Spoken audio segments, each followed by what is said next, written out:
about how to reduce the food waste in the cafeteria.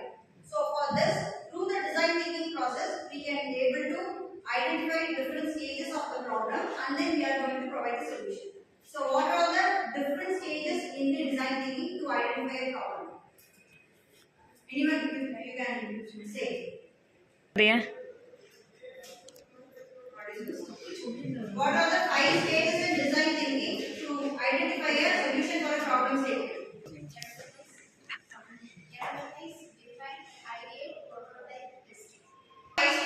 In our design thinking, right? So through this we are entering into the problem. The first one is empathize stage. In this stage we are going to identify the problem statement. So what is the problem statement over here? Stand and say. Reducing food waste and many wastes are avoided. Staffs, non-teaching staffs, parents, outside college admission போட வரவங்க, lab assistants, office staffs, drivers, non-teaching staffs, parents, இவங்க எல்லாமே வந்து stakeholders of the cafeteria. In the empathize stage, first we are identifying students வந்து கேரா எப்படி வந்து food வந்து waste ஆகுது அப்படிங்கறத ஃபர்ஸ்ட் ஒரு process நம்ம வந்து ஐடென்டிஃபை பண்ணணும். சோ அதுக்கு அப்புறமா அவங்களோட சாட்டிஸ்ஃபேக்ஷன் லெவல் வந்து மீட் ஆகுதா அப்படிங்கறத வந்து நம்ம ஐடென்டிஃபை பண்ணணும். சரியா? இதுதான் வந்து empathize. அடுத்து வந்து define.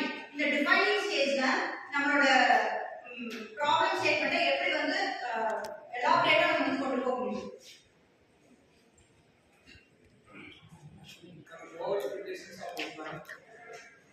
Lack of awareness and unpredictable orders. Reason for wastage of food. So இந்த ஐடியல் ப்ராசஸ்ல வந்துட்டு நம்ம இப்போ டேனியல் சொன்ன மாதிரி 3 ஸ்டேஜஸ் ஆஃப் 3 பாயிண்ட் வந்து சொன்னாங்க. என்ன சொன்னாரு? ஓவர் ப்ரிப்பரேஷன் பண்றதால ஃபுட் வந்து வேஸ்ட் ஆகுது. அதுக்கு அப்புறமா ஸ்டூடண்ட்ஸ் இல்லனா ஸ்டேக் ஹோல்டர்ஸ் வந்துட்டு அன்பிரெடிக்டபிளா என்ன பண்ணிட்டாங்க? ஆர்டர் பண்ணிட்டாங்க. அதனால ஃபுட் வேஸ்ட் ஆகுது. இன்னொன்னு வந்து அவேர்னஸ் இல்லாம ஃபுட் வேஸ்ட் ஆகுதுன்னு சொன்னாங்க. இல்லையா? சோ இந்த 3 ப்ராப்ளம்க்கு நம்ம வந்து ஐடியல் ப்ராசஸ் மூலமா நம்ம என்ன பண்றோம்? சொல்யூஷன் வந்து ப்ரொவைட் பண்றோம். சோ இப்போ அந்த ஐடியல் ப்ராசஸ்ல என்ன மாதிரி ஐடியாஸ் எல்லாம் நம்ம ஜெனரேட் பண்ணா இந்த ஃபுட் வேஸ்ட் வந்து ரெடியூஸ் பண்ண முடியும்?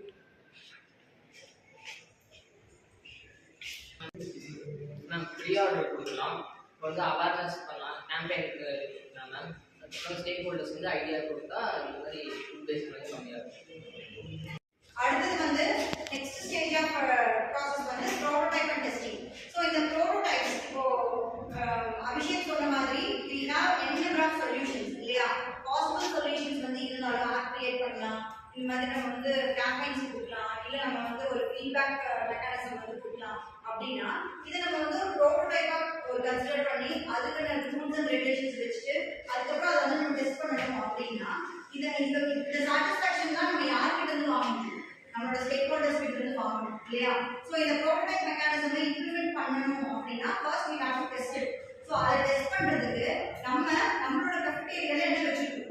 ஒரு டிஸ்ப்ளே போர்டு வச்சிருக்கோம். அந்த டிஸ்ப்ளே போர்டுல இந்த ஐட்டம்ஸ் தான் அவைலபிள், அதுல இவ்வளோ போர்ஷன்ஸ் இருக்கும், இவ்வளோ தான் மினிமம் கெப்பாசிட்டி அப்படிங்கறத நம்ம வந்து மென்ஷன் பண்ணும்போது நமக்கு என்ன ஆகும்? இதை வந்து சார்ட் அவுட் பண்ணலாம். அந்த ப்ராப்ளத்தை சார்ட் அவுட் பண்ணி அதை வந்து we have to test it with the stakeholders.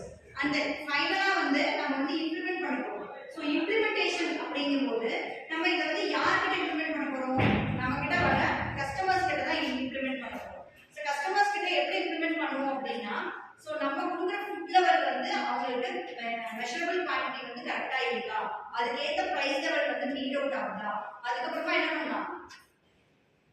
நம்மளோட ஆப்ல நம்ம கொடுக்குற ஃபுட் ஐட்டம்ஸா இருக்கட்டும், இல்ல டிஸ்ப்ளே போர்டுல டிஸ்ப்ளே ஆகிற ஃபுட் ஐட்டம்ஸா இருக்கட்டும், அது வந்து அப்டேட்டடா இருக்கும். ஓகேவா? இப்போ நீங்க ஒரு ஃபுட் ஐட்டம் போட்டுட்டு அது வந்து அதுக்குள்ள இல்ல அப்படின்னா என்ன ஆயிடும்? இட் லீட்ஸ் டு அவங்க வந்து அதுல ஏமாந்துருவாங்க இல்லையா? சோ அந்த ட்ரஸ்ட் வந்து இருக்காது. இவங்க இதோட போடுவாங்க அப்புறம் அங்க போனா அது இருக்காது அப்படிங்கிற மாதிரி ஒரு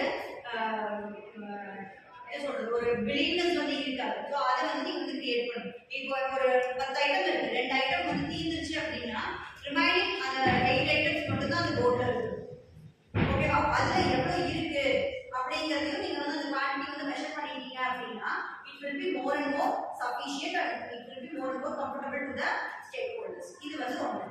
Next, அடுத்த implementation stageல இவங்க வந்து யூஸ் பண்ண நீங்க வந்து என்ன பண்ணணும்? You have to get the regular feedback. அந்த டைம்லி ஃபீட்பேக் வந்து வாங்கிட்டே இருந்தா மட்டும்தான் திரும்ப நம்ம கஃபெட்டேரியாவை என்ன பண்ண போக முடியும், அடுத்த லெவலுக்கு இம்ப்ரூவ் பண்ணி கொண்டு போக முடியும். இல்ல அப்படின்னா என்ன ஆகும், திரும்ப இது வந்து இந்த ப்ராசஸ் வந்து ஸ்லோ டவுன் ஆகும். ஸோ நம்ம வந்து நம்மளோட எய்ம் வந்து to have a satisfied and then without wasting the food தான் இல்லையா.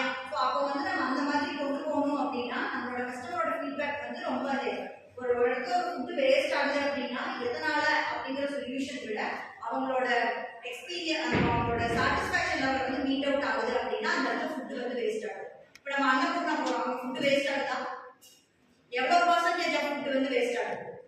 அதுவே ஒரு ஸ்ட்ரீட் ஃபுட் போகிறோம், அங்கே எவ்வளோ ஃபுட்டு வேஸ்ட் ஆகுது இல்லையா. It depends on the quality and the satisfaction level of the customers இல்லையா.